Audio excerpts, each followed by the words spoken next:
The Maple Leafs continue their hot play in Dallas. Joe Woll was magnificent again. Jake McCabe left the game with injury. Let's dive into this one today, Dave, on today's edition of the Locked On Leafs podcast, part of the Locked On Podcast Network. It's your team every day.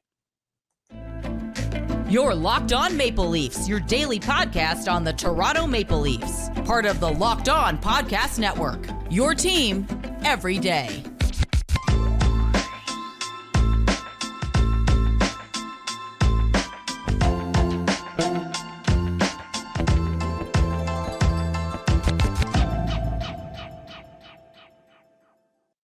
Hello and welcome into the Locked On Leafs podcast, a daily Maple Leaf-centric podcast hosted by myself, Mike DiStefano, and my co-host, Dave Morassutti. Today's episode is brought to you by Sleeper. Download the Sleeper app and use the promo code LOCKEDONNHL to get a $100 match on your first deposit. Terms and conditions apply. See Sleeper's terms of use for details. Maple Leafs with a win over the Dallas Stars, and typically that's where we would start on the Locked On Leafs podcast. But sometimes weird things happen in the world and need to be brought to people's attention. Dave, have you seen this tweet of what I think is maybe the worst jersey foul in hockey history? Have you seen this making the rounds? I have not. Perfect. I'm afraid. So you are going to see what was witnessed tonight in Tampa Bay. Keep that in mind. In Tampa Bay at the Lightning game tonight, shout out, they ended up with another shutout. Jonas Johansson now with like 2 or 3 shutouts on the season somehow. This is what some fan decided to wear on their body during this game. Pulling it up right now. There it is. There it is. Look at this, Dave. What do we make of this? So for those who are listening to the podcast, there was a Taylor Swift jersey in the stands. And it's not even like it was number 87 or 89, like a number that would make sense for 13. What the hell was 13? Even 22 would make sense. 13. Like none of this makes any sense. And it's in Tampa Bay. What does Tampa have to do with Taylor Swift? None of this makes sense. So here's the thing. I have seen concerts or performers go and take like something from the market that they're in and market a jersey or like a little T-shirt that commemorates the city that they're playing. But here's the issue. That's not what this is. The artist themselves does Yes. that. Yeah. This is not Taylor Swift. This is some gentleman by the looks of the body build. It looks like it's some gentleman here. This is a jersey foul of all jersey fouls. If you are listening to the podcast, make sure you seek out the video form on YouTube. Look us up, Locked On Leafs. Subscribe also. That'd be fantastic. Leave a little likey like.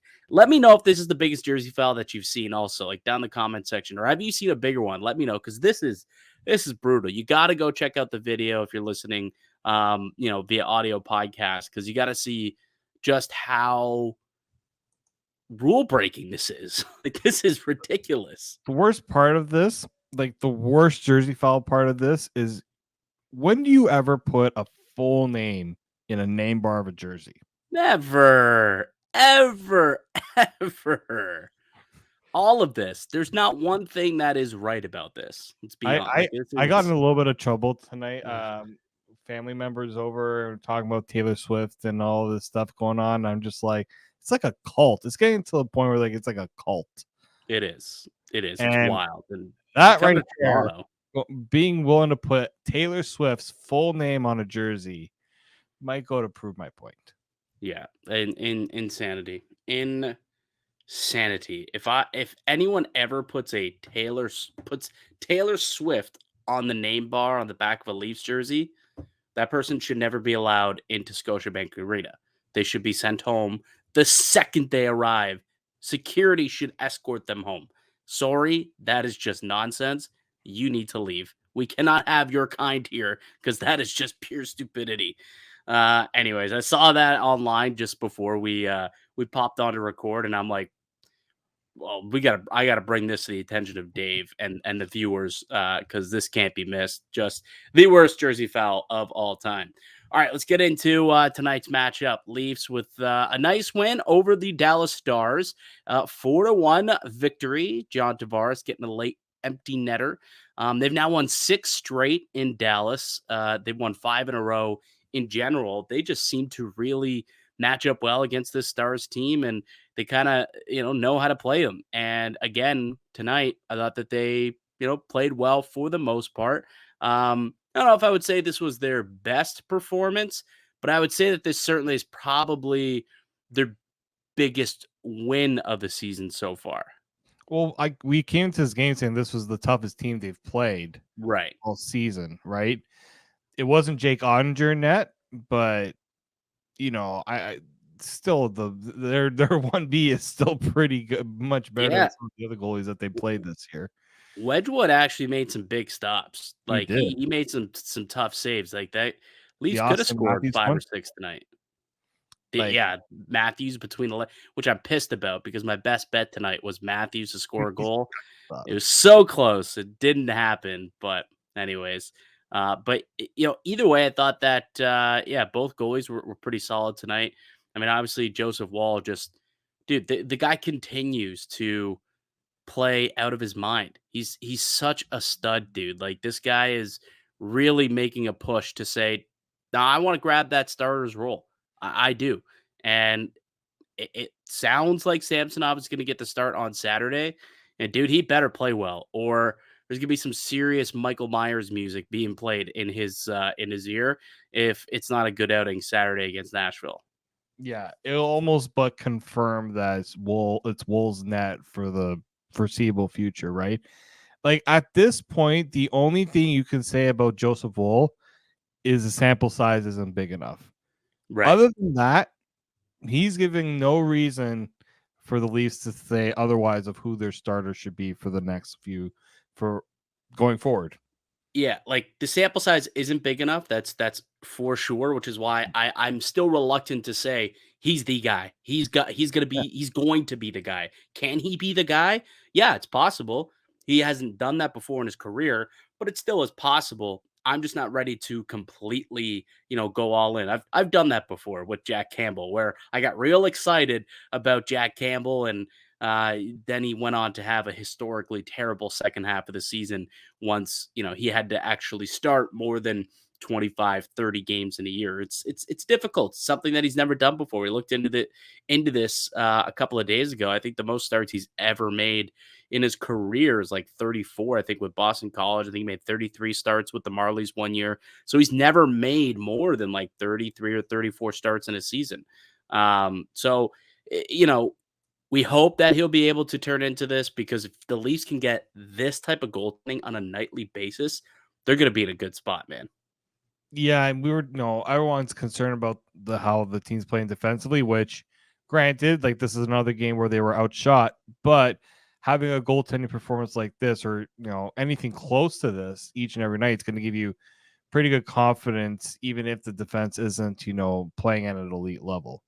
Yeah. So goaltending, great. Once again, it's becoming a positive theme for this team after, the first week and a half. It was like, what's going on with the goaltending here?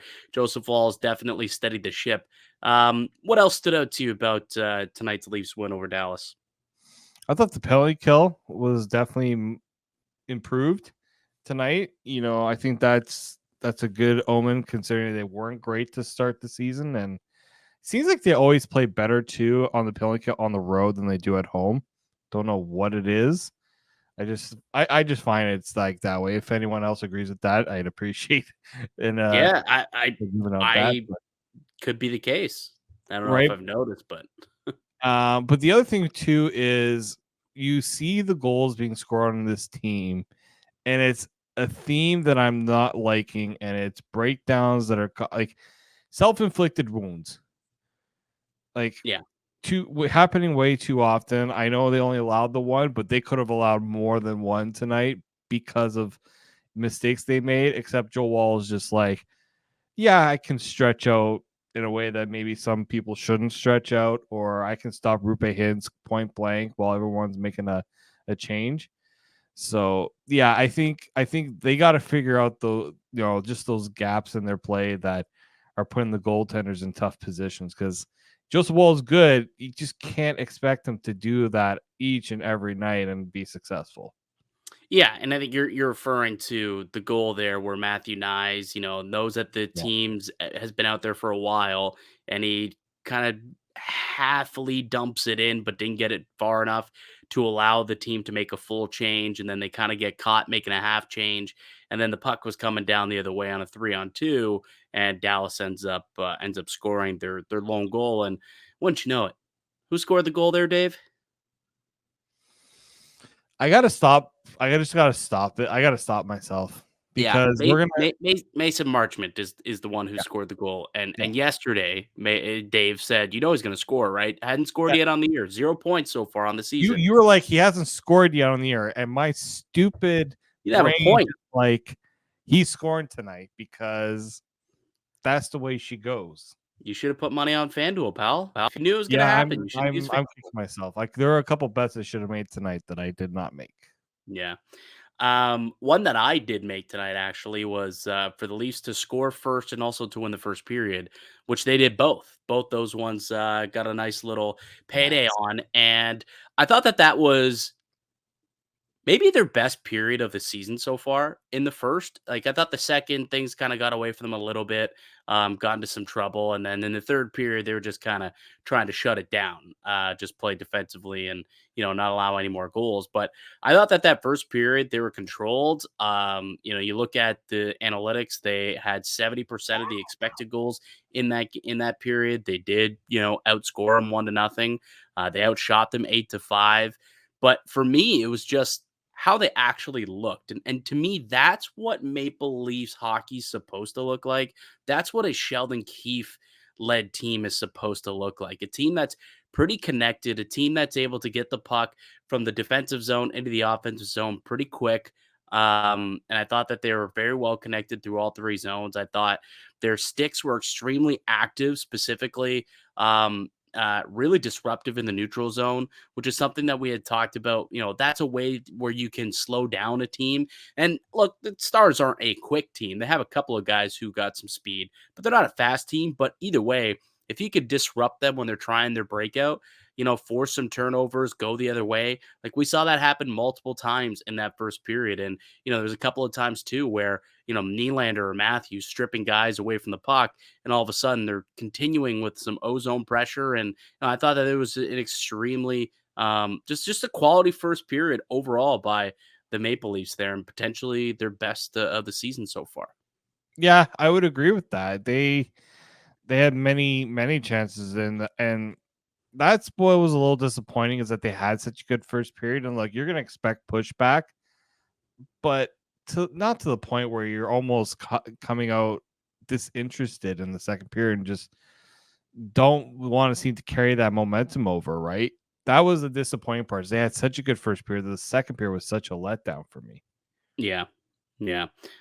Plenty more that we liked in this game. A couple things maybe we didn't like about this game. We will continue to recap the Leafs 4-1 win over Dallas on the other side. There was also an injury to the Maple Leafs that we have a slight update on as well. And some league news, a big time suspension laid down to Shane Pinto. We'll tell you about that also a little later in today's show. But before we get into anything else, Dave, I think we got to talk about one of our new show sponsors, and we thank them for coming on board. It's Parkview Advance. As a business owner, you realize that there are times when receivables might fall behind, but that doesn't mean you need to fall behind on vendor payments, payroll, or rent.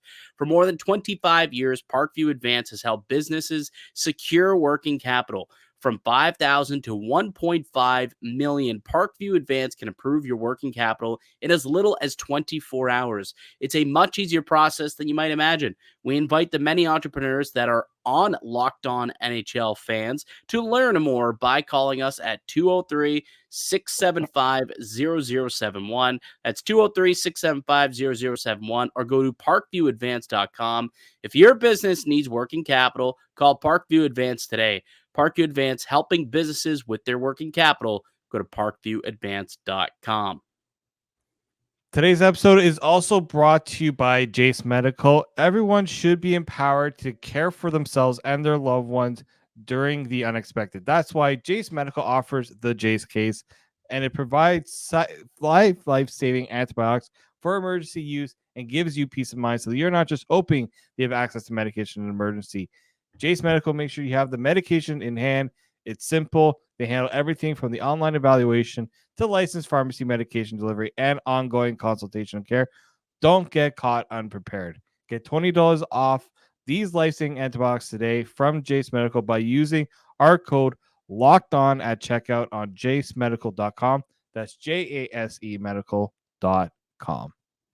Welcome back into the Locked On Leafs podcast. I'm Mike DiStefano with Dave Morassutti. We're reacting to a Maple Leafs 4-1 victory over the Dallas Stars. Leafs now 5-2 on the season. They've won 5 in a row against the Dallas Stars in Dallas, so they continued that trend today. Something else that happened in tonight's game that we haven't brought up yet was the injury pretty early on to Jake McCabe, who hasn't been off to a solid start to the season. We've picked on him quite a bit so far this year, but he ended up leaving the game after the first shift with an injury. I believe on the broadcast they said that it was a groin injury. Did not return, and Dave, you said there was an update after the game from Sheldon Keefe? Yeah, Sheldon Keefe didn't seem too positive about where McCabe's status was going forward. There is concern that he will not be healthy enough to play Saturday against Nashville, but they won't know for sure until they get a scan done. But usually that's just to confirm something that they already know. And, it looked like, based on what Mike Johnson said on the broadcast, like the groin area. So, yeah. That's usually something that, sometimes they can be better than initially thought, but it's not looking good for McCabe, who, you said hasn't played well this year, but you don't want to go down 5 defensemen at any point in a game. No, you don't. And, I thought that the blue line, they all had to step up in their own rights, and they did decent. Like, we're going to go through our 3 stars momentarily. Like, I thought Morgan Rielly was one of the better players tonight for the Maple Leafs. He was fantastic. Ended up playing 26 minutes tonight. John Klingberg, 23 minutes. Liljegren, 24 minutes. TJ Brody, 23 minutes. Like, these guys had to all step up by committee to fill in for McCabe, who was out for basically the entire game. What's going to be interesting, though, is the Leafs are in a bit of a conundrum because they're playing Saturday in Nashville. They don't have an extra defenseman with them on the road, and they don't have the cap space to call anyone up either without making a subsequent move. Is this bye Minten tomorrow? It's either bye Minten or bye Holmberg, right? Like, wow, I doubt you're. Yeah, I guess that's also a possibility. Yeah, but at this point, are you willing to keep Fraser Minten around for that? I don't know.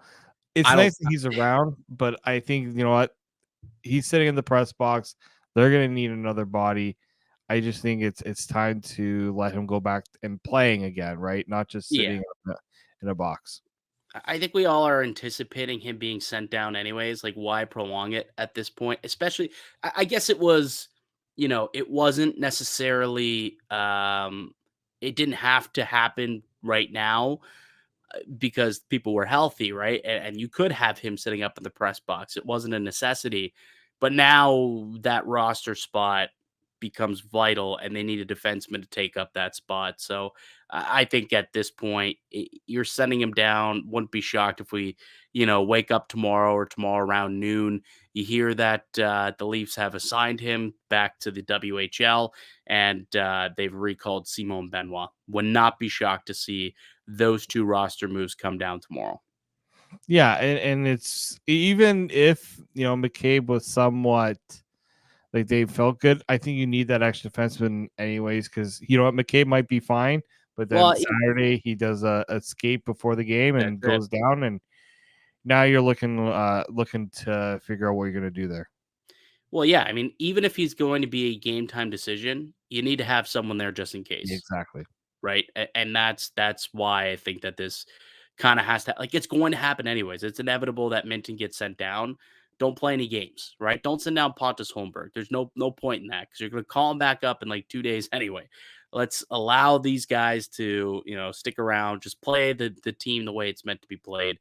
And Minten, thanks for coming out. But obviously, you've sat out the last 3 games. They think that this team is better off with, more experienced players in the fold. So I think that's probably what we will end up seeing.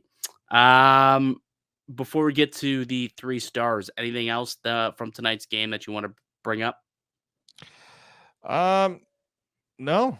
I mean, the McCabe injury was pretty significant considering, as you said, that's going to make a big change in how their lineup shakes out going, and what they do with their extra skaters. So these are the sort of things you have to plan for, and hopefully the Leafs are ready for it.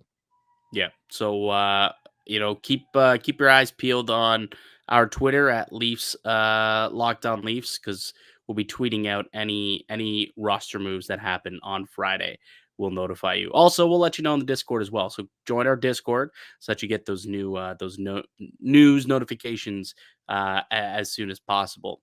All right, Dave, let's get to the 3 stars from tonight's game. Let's start with star number 3. Who's your third star? I went with Morgan Rielly. There was someone that had to pick up the slack with Jake McCabe out. Yeah, he was third.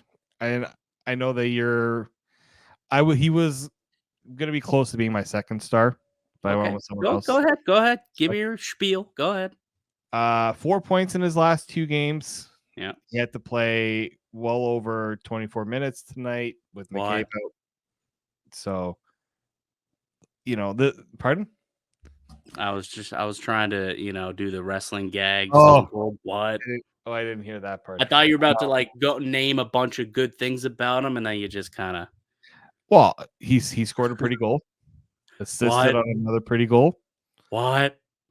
Played more than he probably should play, and still played pretty well. What? And he carried John Klingberg a few times tonight as well. Yeah, he did. So I thought Morgan Rielly, he was. This is the Morgan Rielly they need. Playing 24 plus minutes, not really, but being a factor offensively and just being smart defensively. Yeah, it's similar to the Morgan Rielly we saw in the postseason, right? And it's thank God that we get that Morgan Rielly early this year. I think what was it? It took him until January last year to score his first goal of the season. 37 or 36 games from score his first goal. Yeah, and he only scored 4 on the year. He already has half of that in the last 2 games with back-to-back goals here. So, Morgan Rielly, terrific game. He'll show up. I'll give you my spiel about him in just a moment. I gave my third star to Willie, though. William Nylander. Beautiful assist on the Rielly goal. Like, that was a thing of beauty. And like, that's like, we talk about the guy's goal scoring a lot because, well, he scored 40 of them. And did you see the goal the other night? that was terrific. So we talk a lot about that, right? And how he's becoming a bit more of a power forward kind of thing. But he's still such a great playmaker. He's such a smart player. He's got silky mitts and just spotted Morgan Rielly coming down on the backside, and at 4-on-4, there's more open ice and an opportunity to make that seam pass and put it right on the tape for Rielly to put that into the back of the net. It was beautiful. But yeah, so got an assist tonight, 3 shots on goal.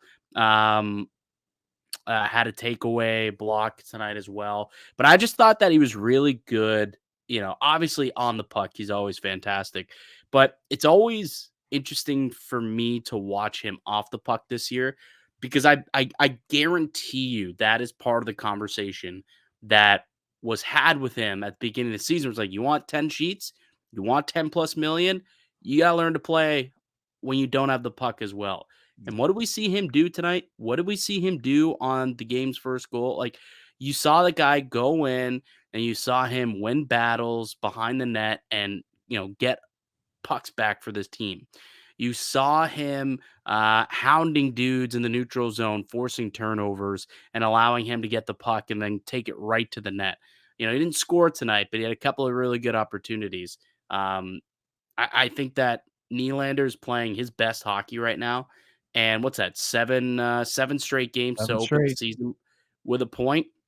Both him and Tavares, by the way, um, which is 1 game shy of a franchise record. So if they both can register a point on Saturday against Nashville, then they'll both set the or tie the franchise record for Yeah. points to start the game. Like Lanny is there, Mahovlich, and one other guy also. I can't recall who the other player is, but they'll join that elite company. But I thought Nylander, as he's been all season long, had himself a pretty solid game tonight again. The other person you're thinking of is John Anderson, by the way. That's it. Very generic name, John Anderson. Also, when I think Maple Leafs greats, John Anderson doesn't really do it for me. Yeah. It's the first time that I've ever actually heard of that fella when I saw the graphic of who the leaders were. But anyways, maybe that's just me showing my age, I suppose, being a bit of a youngin, not knowing what happened back in the day. I'm sure All right. somebody in the YouTube comments will make sure we're well aware who John Anderson is. Yeah, probably. I'm gonna get roasted. John Anderson, he did this, that, and the other for the Maple Leafs. He blah blah blah blah. It's like, I'm sorry. I no idea. We weren't around Anyway, in this time. Willie was my second star. So that the reason why I put Willie as my second star is he asserted himself right at the start. Also, that play alone deserves a little more recognition. Like, what an unbelievable pass. And Rielly, there's no easier goal that he is going to score in his NHL career than what, and that was all Nylander, right? Yeah. He's the one that shook the defenders loose. He's the one that got everyone's like, oh, this guy's got the puck. We're going to go after him, but we're going to leave the defenseman trailing down and open. And just a beautiful feat as well. I was talking with some people I know, and they're just like, yeah, this guy really wants to get paid. I'm like, well, he does. And he's this is a Nylander that if we can see this consistently all year long, it just makes this team so much better. It's not always there, and we know the struggles he's had with Tavares, but to see those two producing at 5-on-5, especially, well, this one, I know this goal is 4-on-4, but at even strength, I think it's going to go such a long way. That's the biggest change right now is these guys are producing at, it was when Marner and Matthews weren't producing last year that they didn't have that other unit to help lift those guys up. Now the Leafs have that to start the year. I think it's so beneficial to what Nylander's trying to establish himself as, and just, also kind of lift JT a little bit. We know that John Tavares, he's needed someone to help him out a little bit, and I think Nylander's done exactly that. Yeah. I think they've played pretty well together so far this season. I like I said, I hope I eat my words by not liking this pairing. Last couple of years, it hasn't worked out. Maybe third time's the charm, Dave. Maybe third time's the charm. Yeah, I was kind of a coin flip for me as to who I want to give my first and second star to. It's kind of a 1A, 1B type of situation, but I think I'm gonna give it to Morgan Rielly. I'll give Morgan Rielly my second star. You touched on it a little bit how good he was tonight, but having to step up in the absence of Jake McCabe, ended up playing a game high 26 minutes 13 seconds, had a goal and an assist, couple shots, 4 blocks, and had 8 defensive zone starts because of the missed time from Jake McCabe. So I had to fill in a lot, in his own end. And you look at Rielly and what he's been able to do against the Dallas Stars here. He's got points in 10 straight games against Wow. Dallas. 10 straight games against this team. He just torches them. It's unbelievable. So Morgan Rielly I thought was a weapon tonight. Again. So he got my second star. Which means I think for back-to-back games, the first star of the Locked On Leafs podcast is Dave. It's Mr. Joseph Woll. Mm. Woll, I should say, not Wall. He doesn't want to be referred to as Wall. It is Woll. But not like sheep's wool, right? I saw Yes. someone reached out to me and they're like, it's pronounced wool, like sheep's wool. I'm like, I think it's almost like a U, like wool, Yeah. wool. Like like Dole bananas, Yep. like the fruit company. It's like that, but with a W, right? Yeah, pretty much. Yeah. Okay. Wool. But I just think that save he made on Jason Robertson, like that's something. Oh, yeah.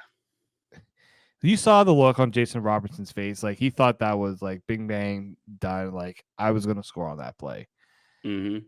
and I think it was Mike Kelly that actually put up some really good. You like your stats, Mike, and Mike Kelly actually put some really good ones about I love Mike Kelly. Mike Kelly's a genius of a hockey man too. So I'm excited because I didn't see these. So I'm actually excited. Show me. So I'm actually gonna I'm gonna bring up the graphic because I Yeah. think it's important to have the visual element to go with it. What Joseph Woll, not only what he's been able to accomplish, but how difficult it has been for him. So Joseph Woll has a 1.44 goals against average per 60 minutes. So that's sixth best in the NHL. He has an expected goals against of 4.18. That's not what I'm wowing about, although that's terrible for the Okay. Maple Leafs. Like the That's Leafs. terrible So for the what Maple that Leafs. means is the Leafs are giving up a crap ton of really good scoring chances. And Mhm. what Mike has got his jaw dropping about is that Joseph Woll has a 2.74 goals saved above expected, which blows away at number one amongst goaltenders in the NHL. So he's facing probably some of the toughest scoring chances, and yet he's saying no dice more times than not. Well, yeah, the higher expected goals are, the more you save, the higher your goals saved above expected are going to be. That said, so for those who are listening, the graphic here is 2.74 goals saved above expected per 60 minutes. That's not on that's per game. Per 60 minutes, he's saving nearly 3 goals above expectation. That is unbelievable. It's number 1 in the league, and I would imagine by a large margin. I could go and look that up a little bit later on and have an answer for you later. But man, is that ever insane? Insane. Like 2.74 goals saved above expected. Imagine if every single game that Joseph Woll has played, if he gave up an additional nearly 3 goals a game, because that's what's expected based on the quality and quantity of chances that the Leafs have been giving up defensively. But because he's been a brick wall, he's been able to win all of those contests. He's got like a 979 save percentages. It's actually insane what this guy is doing right now. Yeah, in small sample size. So like I'm not gonna, go and say he is the next Carey Price or anything. Although, some people in his locker room would say that. Max Domi. But man, that is an unbelievable stat there. 2.74 goals saved above expected per 60. I'm rattled by this. Holy smokes. Two things I'm going to add to that. One, Joseph Woll's actually been better since Max Domi made that Carey Price-ish comparison. Just gonna point that out there. And two, Mike Kelly also notes that only 3 goalies have faced a tougher workload, so shot volume and quality. Yet Joseph Woll ranks 6th in goals against average and 4th in save percentage. Yeah, it's just insane. Just insane. It's a small sample size. It's early. A lot can change, obviously, but man, you can't not be exceptionally happy with what you've seen out of Joseph Woll. Um, that's why he's our number one guy. Like tonight was outstanding. Like you noted the J Rob save. He Rupe Hintz Sagan was had a another one. chance. Yeah, Sagan had a chance in the third period. I don't know what the hell happened where Rupe Hintz ended up all in alone. I think there was a kerfuffle at the bench and nobody was watching Hintz and everyone was on, at the benches and he comes in all alone. And I think what I saw, if my eyes did not deceive me, is Joe Woll kind of said, here's 5-hole. And then Joe Woll quickly said, not tonight though, and then stopped it because he shot it right into the pads. And I would imagine Rupe Hintz, he thought he had something down low because Joe Woll was like, oh, here it is. Take it. Not. Made a big stop there. So he's been outstanding. And tonight again, 30 for 31, 2.13 goals saved above expected, according to Natural Stat Trick. So pretty much on par with the 2.75 per game. Yeah, saved another 2 goals tonight. And keep in mind, this was a 3-1 hockey game prior to the empty netter. So if he plays, to expectation, that's a 3-3 hockey game going to overtime. Who knows what happens in OT, right? So that's why that is so incredible, and why he is our number one star tonight. Because without Joe Woll, it's a tie game.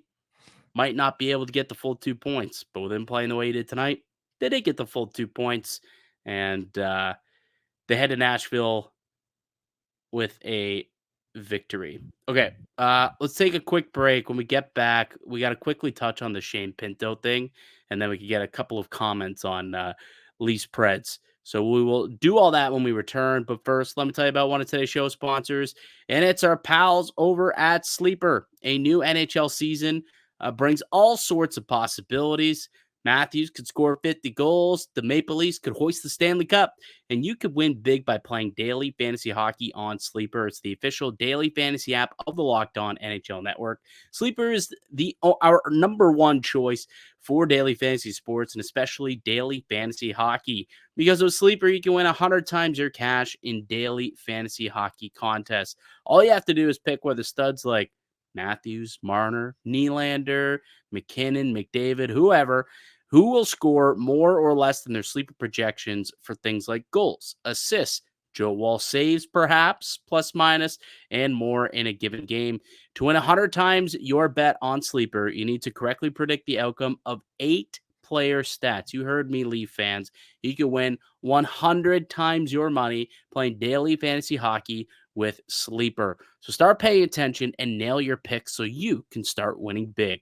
Use promo code LOCKEDONNHL and you can get up to a $100 match on your first deposit. Terms and conditions apply. That's code LOCKEDONNHL. See Sleeper's terms of use and details and locational availability. Welcome back into the Locked On Leafs podcast. Mike DiStefano and Dave Morassutti with you. And just in case you're new to the show, we are a daily Maple Leafs centric podcast. We put out new episodes every weekday, Monday through Friday. You can find them wherever you get your audio pods and also up on YouTube to see the video format. All right, we'll put last night's game behind us here. Solid win, tidy. Joe Woll, the best. Rielly, great. Yay. Let's move on. Preds. Leafs Preds on Saturday. Sounds like Samsonov is going to get the start. So as great as Woll has been, we will not get Joe Woll in this game against the Predators. It sounds as though Samsonov is expected to make the start. How much pressure is going to be on him, Dave, to succeed in this game, given how amazing Woll has been? There should be a lot of pressure. It's going to probably be talked about a lot during the broadcast, especially if he doesn't play well, if he lets in a bad goal, if the Leafs get off to a bad start. If I'm the Leafs, you got to play your butt out for Sammy. you got to show that you got his back, right? I know that there's a lot of confidence right on Joseph Woll, but they got to play better in front of Samsonov. They hadn't really been playing well in front of him this season. Well, I haven't been But playing well in front of Wall either, but he says, "Meh, it's all good. I got you." I was gonna say, but Samsonov's also gotta show his teammates that, you know what, I will make that tough save, Yeah. even when it's, not all my fault if the goal goes in, right? And this is a good, the Predators are an interesting team. Like, they're not playing very well, but they've also had some pretty good performances this season. So it's a bit of a mixed bag here, but I think like this is a good game to get Samsonov in because the Predators aren't as good as the Stars, but they're still going to be a challenge. If I'm not mistaken, you, I believe, said that you believe the Preds are making the playoffs? No, I said they might be in the mix, but I didn't have them in the playoffs. I thought you had them in the playoffs. All right. All right. You might be changing your tune there, pal. I said they were going to be better than last year. So right Yeah. now, they're still not good.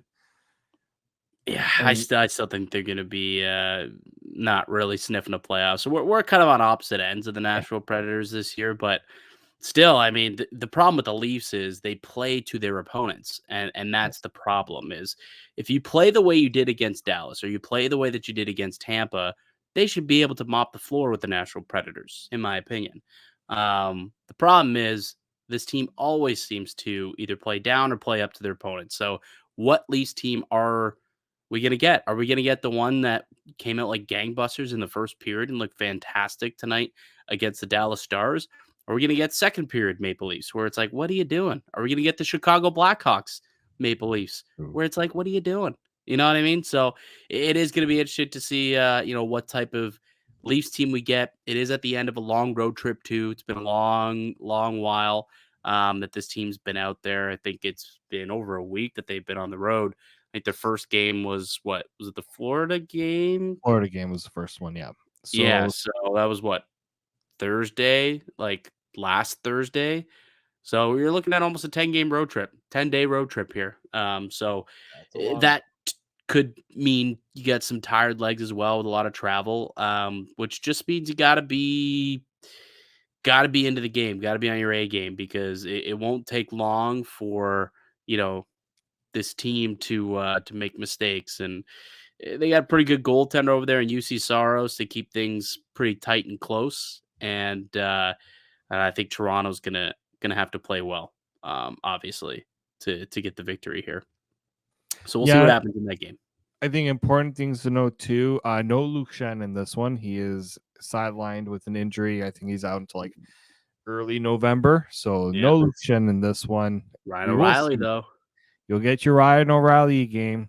He's centering that top line with Forsberg and I think it's Parsonen, some Finnish guy. Sure. So, Sure. like looking at this on paper, the Leafs should win this game, but as Mike's made a note of, it's not always the case when you're going up against a team that maybe it's a little harder to get yourself worked up to go up against. There's no team in the I swear, no team in the NHL where the whiteboard challenge means less than the Maple Leafs. Yeah. Means diddly squat. On paper means nothing. They have the chance to be the better team on any given night, but will they be? We'll see. But again, Samsonov getting the start. Jake McCabe unlikely to play. We do expect for there to be a roster move made tomorrow that might see Simon Benoit make his that'd be his regular season debut, right? Because he didn't play any games. No. Yeah, because Klingberg was back. Right. So it'll be his regular season debut for the Maple Leafs, potentially on Saturday. Okay, really quickly, kind of the big news in the hockey world today or on Thursday was Shane Pinto of the Ottawa Senators. He'd been holding out as an RFA, trying to get a fair market deal. And, well, he now is kind of getting double screwed. Suspended 41 games by the NHL for a gambling violation. Dave, do you want to detail a little bit more on what happened here? Yeah, so the NHL was notified that Shane Pinto, um, he had a betting account, and apparently the major issue that was flagged was proxy betting, which means that another person had access to that account in his name, was making bets, and like the practice can be deemed illegal depending on where the bets were placed. I think in New York, New Jersey, in New Jersey, because that's where betting's allowed. Proxy betting is actually not allowed. Our good friends over at FanDuel actually banned this practice. So the problem here is, yeah, Pinto got off a little easier with this because he didn't bet on on games involving hockey or the Right. Senators. But it got people wondering how he got caught was, well, the betting company clearly saw Shane Pinto's name and saw certain bets being put down and flagged it to the NHL. They investigated and they said, yeah, it violates our rules. And the NHLPA got Pinto 41 games versus probably what many are saying could have been a lot more. There's got to be more to this story, though. 1,000%. Like that's like it doesn't line up right. It doesn't smell right to me that proxy, like, there's got to be more to this story, Yeah. right? Because what we were told, and that's the problem, is the NHL didn't really say anything. But what we were told, it doesn't sound like this should have been a 41 game suspension. Like, gambling is legal. It is completely legal. If he wasn't gambling on his own sport, it doesn't make a whole lot of sense. Okay, the proxy situation, maybe, because it is illegal in certain states and certain spots, in the world, or on certain sports books, but it doesn't seem like that would be a half game season violation. Yeah. You know what I mean? Like, there's got to be more to the story, and I'm sure it'll come out at some point. But this gets kind of dicey for him now, who's still not under contract. The good thing for him, and actually for the Senators, is if you do want to find a silver lining with, like, hopefully, first and foremost, I do want to say I really hope that this is not like a gambling addiction, and like that's not an issue for him. Hopefully this is just like a couple of sloppy bets, or like you said, couple of proxy bets that were placed that got flagged, and he just happened to get clipped. But if you do want to find a silver lining through all this, is technically the suspension is retroactive to the first game of the season for Which whatever I don't reason, understand. but it They, is. they I don't didn't really get it retroactively either. say the suspension wasn't announced game 1 of the season. It was announced now. Yeah, I don't really get it either, to be honest with you, because the only reason And why he's he not on the didn't. active roster. So how can you serve a suspension when you're not actually on the roster? Well, and the reason why he didn't play in those first few games wasn't because there was a pending investigation, No. although maybe, we don't know that Well, actually. we do know that the Senators were informed a couple weeks ago that an investigation was happening. So they Right, were now in a rush to get Pinto signed. right. Now I'm curious how long ago was a couple of weeks ago. But Yes. anyways, very weird though, yes, that it is retroactive to the first game of the season, but also, this negates the RFA deadline for them. Yep.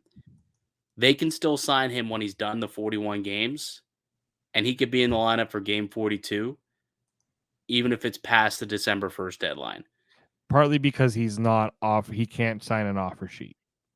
Right. He cannot sign an offer sheet. And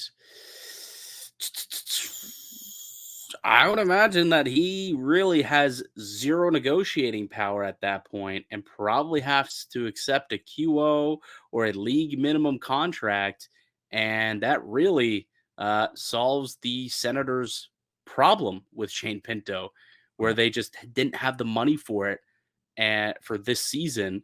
And this in a way lines up well for them in 41 games to be able to sign this guy dirt cheap, add him into your top six, and then he's cooking, hopefully, by like the trade deadline. And all of a sudden, you've added a top six centerman at the trade deadline if you're the Ottawa Senators.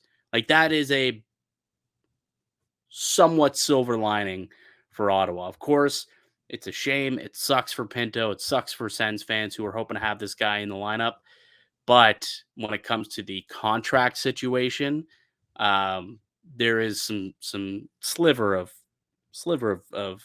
I don't even know if good's the right word to use, but it helps them out Yeah. cap wise in a way. It entangles a very difficult and frustrating web that the Senators would have had to figure out with Shane Pinto. Yeah. That's for sure.